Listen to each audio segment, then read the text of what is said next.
मुझे लगता है कि भारत ने बांग्लादेशियों के लिए वीजा सर्विस शुरू करके सबसे बड़ी गलती कर दी है। जी हाँ, हम उन लोगों को फिर से अपने देश वापस बुला रहे जिन्हें जबरदस्ती हाल ही में पश्चिम बंगाल से खदेड़ा गया था। आप सभी को पता है कि पश्चिम बंगाल में जब ममता की सरकार गई और शुभेंदु की सरकार आई तो कितने सारे बांग्लादेशियों को वापस भेजा गया, वो भी मात्र कुछ हफ्तों में। तो अब मेरा सवाल है कि जब बांग्लादेशियों को भारत से निकाला ही जा रहा था तो फिर वापस क्यों आने दिया जा रहा है और नई मुसीबतों को न्योता दिया जा रहा है। आपको याद होगा, हसीना के तख्ता पलट के बाद ही भारत ने बांग्लादेशियों के लिए अपनी वीजा सर्विस रोक दी थी, जिसे आज 2 साल होने को आए हैं। जब भारत ने बांग्लादेशियों के लिए वीजा बंद कर दिया तो बहुत से बांग्लादेशियों ने भारत को गालियां दी थी। इवन इसका गुस्सा बांग्लादेश में जो हिंदू रहते हैं उन पर भी निकाला गया, जैसे कि आप इस वीडियो में भी देख सकते हैं कि कैसे कुछ सुअर झुंड में आकर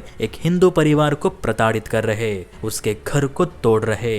इतना ही नहीं तो इन्हीं बांग्लादेशियों ने भारत को धमकी दी थी कि अगर भारत ने हसीना को नहीं लौटाई तो बांग्लादेश में हिंदुओं का वजूद मिटा देंगे। इसके बावजूद भारत ने इन सुअरों के लिए अपनी वीजा सर्विस शुरू की, जो कि सच में हैरान करने वाली बात है। अब इन्हें आने की इजाजत दे ही दी है तो इसके परिणाम भी देखने ही पड़ेंगे। दरअसल खबर देखने को मिली है कि पश्चिम बंगाल पुलिस ने हावड़ा रेलवे स्टेशन पर 525 ऐसे बांग्लादेशियों को अरेस्ट किया है जिनके पास ना तो कोई वैध कागज है ना ही ट्रेन का टिकट। इन्हें जैसे ही पता चला कि भारत ने बांग्लादेशियों के लिए वीजा सर्विस पुनः शुरू कर दी है तो ये अपना बोरिया बिस्तर समेटकर फिर भारत आने को सज्ज हो चुके हैं। आप वीडियो में भी देख सकते हैं कि कैसे वीजा काउंटर के बाहर इन बांग्लादेशियों की भीड़ जमा है। लेकिन यही अब भारत के लिए सिरदर्द भी बनता जा रहा है, क्योंकि जांच में पता चला है कि जैसे ही वीजा सर्विस शुरू हो चुकी है तो भारत में जो कुछ दलाल है वे पैसे लेकर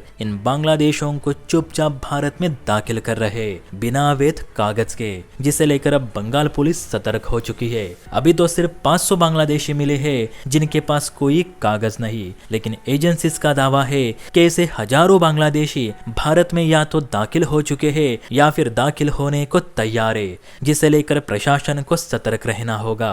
अब इन 525 बांग्लादेशियों को फिर से बांग्लादेश वापस भेजा जाएगा, लेकिन मेरा सवाल है कि क्या जरूरत थी इन लोगों को फिर से भारत बुलाने की। ये लोग कभी भी भारत के नहीं हो सकते, इनका डीएनए ही ऐसा है कि ये हमेशा धोखा ही देंगे। आप ही बताना, बांग्लादेशियों के लिए फिर से वीजा सर्विस शुरू करके भारत सरकार ने सही किया या गलत, और ये बांग्लादेशी हमारे किस काम आएंगे जो इन्हें भारत बुलाया जा रहा है। इस पर हर एक कमेंट जरूर करें।